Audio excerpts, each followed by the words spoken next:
Good morning बच्चों। आज हम हमारी हिंदी की पाठ्य पुस्तक का अध्याय 23 पढ़ेंगे और समझेंगे। तो आप सभी अपनी बुक खोल लो, बुक का पेज नंबर 94 निकाल लो। अब अध्याय 23 क्या है? एक कविता है जिसका नाम क्या है? मुरझाया फूल।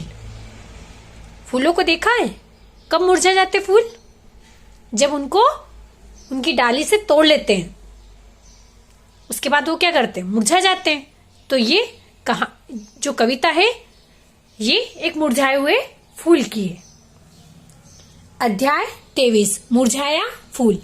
प्रस्तुत कविता में कवियत्री ने फूल के जीवन का विवरण प्रस्तुत किया। किसका विवरण प्रस्तुत किया है? फूल के जीवन का, कि फूलों का जीवन भी किस प्रकार का होता है। कि फूल पेड़ से टूटने के बाद लोगों को खुशियां और सब जगह अपनी महक बिखेर देता है, फिर भी उसके टूटने का किसी को कोई दुख नहीं होता। अब क्या कह रही लेखिका यहाँ पर?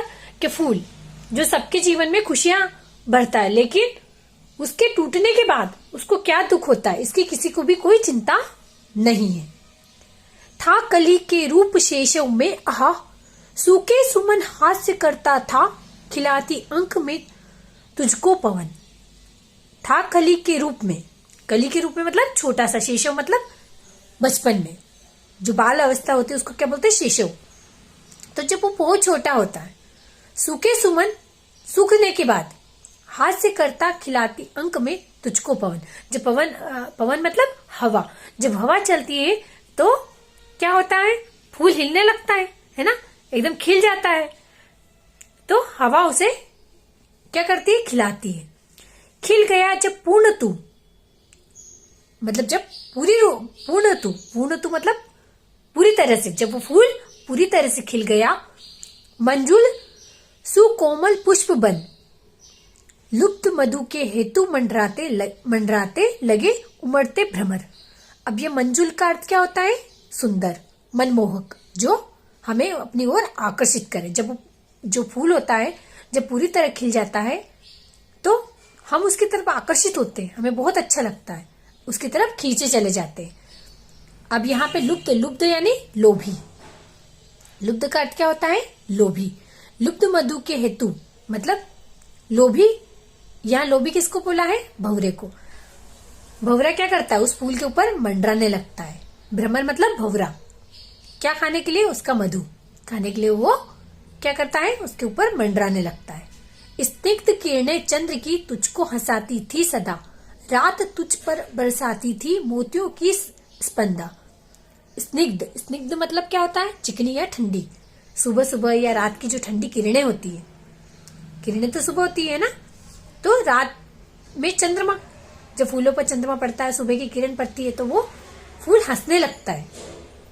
रात तुझ पर बरसाती मोतियों की संपदा। आपने देखा है ठंड के दिनों में क्या होता है? ओस गिरती है ओस। जब ओस गिरती है फूलों के ऊपर तो कैसा लगता है? जैसे उसको मोतियों से ढक दिया हो। लोरिया गाकर मधुप निंद्रा विवश करते तुझे, यत्न माली कर रहा आनंद से भरता तुझे। लोरिया गाकर मधुप निंद्रा विवश करते तुझे, यत्न माली, जो माली रहता है वो क्या करता है? पेड़ पौधों को पानी देता है ना, उसकी देखभाल करता है। तो यत्न मतलब क्या होता है? प्रयत्न। कौन प्रयत्न कर रहा? माली प्रयत्न कर रहा है। किसके लिए? फूल के लिए, उसकी देखभाल के लिए। वायु पंखा झल रही निंद्रा विवश करती तुझे, यत्न माली का रहा आनंद से भरता तुझे। जब वो फूल खिलने लगता है, माली जब अपने पेड़ पौधों को लगाता है, जब वो पेड़ पौधे बड़े हो जाते हैं, उनमें फूल आने लग जाते हैं, फल आने लग जाते हैं, तो माली उसको देखकर बहुत खुश होता है, क्योंकि वो उसकी मेहनत होती है ना। तो वायु पंखा झल रही, हवा के झोंके से क्या हो रहा है? पत्तियां, फूल हिल रहे हैं, है ना। जब हवा चलती है तो निंद्रा विवश करती तुझे, मतलब आपने देखा होगा निंद्रा विवश मतलब, निंद्रा मतलब सोना, एक तरह से होता है सोना, तो ऐसा लग रहा है सोने के लिए। कर रहा अटखेलिया इतरा सदा उद्यान में, अंत का यह दृश्य आया था कभी क्या ध्यान में। कर रहा अटखेलिया, अटखेलिया मतलब एक तरह से हम कह सकते हैं मजाक मस्ती, है ना। तो कर रहा अटखेलियां इतरा रहा उद्यान में। उद्यान में फूल बड़ा आनंद से प्रसन्नित हो रहा है ना। अंत का यह दृश्य आया था कभी क्या ध्यान में, उसे पता भी नहीं था कि अंत में मेरे साथ क्या होने वाला है ना। वो तो बड़ा खुश हो रहा था, कहां पर, बगीचे में, लेकिन उसे नहीं पता था कि अंत में उसके साथ क्या होने वाला है। सो रहा अब तू धरा पर शुष्क बिखराया हुआ, गंध कोमलता नहीं मुख मंजू मुरझाया हुआ। शुष्क मतलब सूखा, यानी अंत कैसा आया उस फूल का कि वो अब धरती पर पड़ा हुआ है ना। उसकी खुशबू भी धीरे धीरे जा रही और पूरी तरह से मुरझा गया है। आज तुझको देखकर चाहक भ्रमर आता नहीं, लेकिन आज तुझे देखकर जो भंवरे हैं वो भी नहीं आ रहे। यूं तेरे ऊपर मंडाते रहते हैं हमेशा, लेकिन आज जब तू टूट गया डाली से तो तेरे ऊपर भंवरे भी नहीं आ रहे। लाल अपना राग तुझ पर प्राथ बरसाता नहीं। आज तुझको देखकर भंवरा तो आ ही नहीं रहा, लेकिन लाल अपना राग तुझ पर प्रातः बरसाता नहीं। लाल अपना राग मतलब अब सुबह की किरणें भी तुझ पर नहीं पड़ती है। जिस पवन ने अंक में ले प्यार था तुझको किया, तीव्र झोंकों से तुला उसने तुझे भू पर दिया। वही हवा के झोंके जिससे तू लहलहा रहा था, खुश हो रहा था, लेकिन आज देख तेरी क्या दशा हो गई। तू हवा के झोंके से कहीं उड़ गया है, दब गया है। कर दिया मधु और सौरभ दान सारा एक दिन, किंतु रोता कौन है तेरे लिए दानी सुमन। अब यहाँ सुमन को जो फूल है, पुष्प है, उसे क्या कहा है, दानी कहा, क्योंकि वो अपना सर्वोच्च दान कर देता है। तो क्या कहा है, सौरभ मतलब सुगंध। फूल ने अपनी सुगंध दान कर दी, लेकिन आज उसके लिए कोई नहीं रो रहा है कि आज वो टूटकर बिखर गया है, मर गया है, सूख गया है, लेकिन आज उसके लिए किसी को कोई पछतावा नहीं है। मत व्यथित हो पुष्प। कवि क्या कह रहे हैं कि अब दुखी मत हो पुष्प। किसको सुख किसको दिया संसार ने। पुष्प को समझाते हुए कवि क्या कह रहे हैं कि अब तो दुखी मत हो। इस संसार में किसको दिया संसार ने, मतलब किसी किसी के नसीब में ही सुख होता है। स्वार्थ में सबको बनाया है यहाँ करतार ने। अब क्या बताया, करतार मतलब यहाँ करतार किसको बोला गया है, ईश्वर को। ईश्वर ने इस संसार की रचना की और सबको अलग अलग प्रकार का बनाया है। और बहुत सारे कैसे हैं, स्वार्थी हैं। जो किसने बनाया, ईश्वर ने बनाया उन्हें स्वार्थी। विश्व में है पुष्प तू सबके हृदय भाता रहा। अब क्या कह रहे हैं कवि कि विश्व में हे पुष्प तू सबके हृदय को भाता रहा, मतलब हर इंसान तुझे पसंद करता है। दान कर सर्वस्व फिर भी हाय हर्षाता रहा। अपना सब कुछ दान करके, सर्वस्व मतलब सब कुछ दान करने के बाद भी तू खुश होता रहा। जब न तेरी ही दशा पर दुख हुआ संसार को, कौन रोएगा सुमन हमसे अनुज निस्तार को।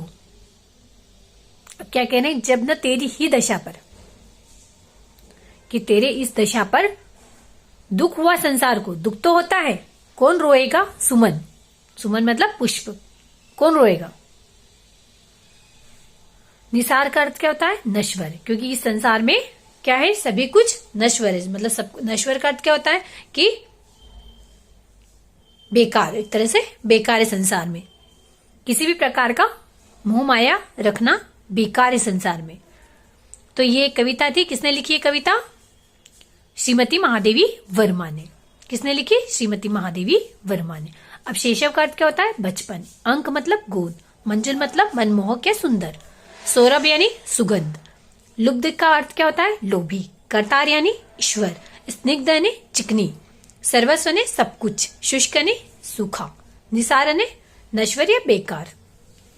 अब देखो इसके रिक्त स्थान, प्रश्न उत्तर के लिए पीडीएफ डाल दूंगी, आप रिक्त स्थान देख लीजिए। पहले में क्या आ जाएगा, फूल। फूल सभी को प्रसन्नता प्रदान करते हैं। फूलों के जीवन में भी क्या आते हैं, दुख आते हैं। हमें कैसा बनना चाहिए, हमें फूलों जैसा बनना चाहिए। हमें दूसरों के मन को प्रसन्न रखना चाहिए। ठीक है, अब ये देखिए सही गलत दिया है। पहला क्या है, यह कविता श्रीमती महादेवी वर्मा द्वारा रचित है, तो क्या आ जाएगा, हाँ सही। भोजन के ऊपर भंवरे मंडराते, तो क्या आ जाएगा, नहीं। किसके ऊपर मंडराते भंवरे, फूलों के ऊपर। शुष्क का अर्थ गीला है, नहीं, क्योंकि शुष्क का अर्थ क्या होता है, सूखा होता है। इस कविता में फूल के जीवन के बारे में बताया गया, तो हाँ बिल्कुल बताया गया है फूल के जीवन के बारे में। ये देखो भाषा कौशल में क्या दिया है, शब्दों का वह समूह जो एक निश्चित अर्थ दे वाक्य कहलाता है। शब्दों का समूह क्या कहलाता है, वाक्य कहलाता है। यानी शब्दों के सार्थक समूह को क्या कहेंगे, वाक्य कहेंगे। कोई भी वाक्य बनाने के लिए शब्दों का एक निश्चित क्रम होना आवश्यक है, मतलब निश्चित क्रम में होना आवश्यक है शब्दों का। जैसे मोहन फुटबॉल खेलता है, अब मोहन क्या है, करता है, फुटबॉल क्या है, कर्म है, और क्रिया क्या है, इसमें खेलता है। ठीक है, वाक्य में कर्ता और क्रिया का होना जरूरी है। अगर कर्ता और क्रिया नहीं है तो वाक्य नहीं होगा। वाक्य में कर्ता को उद्देश्य कहा जाता है और बचे हुए भाग को विधेय कहा जाता है।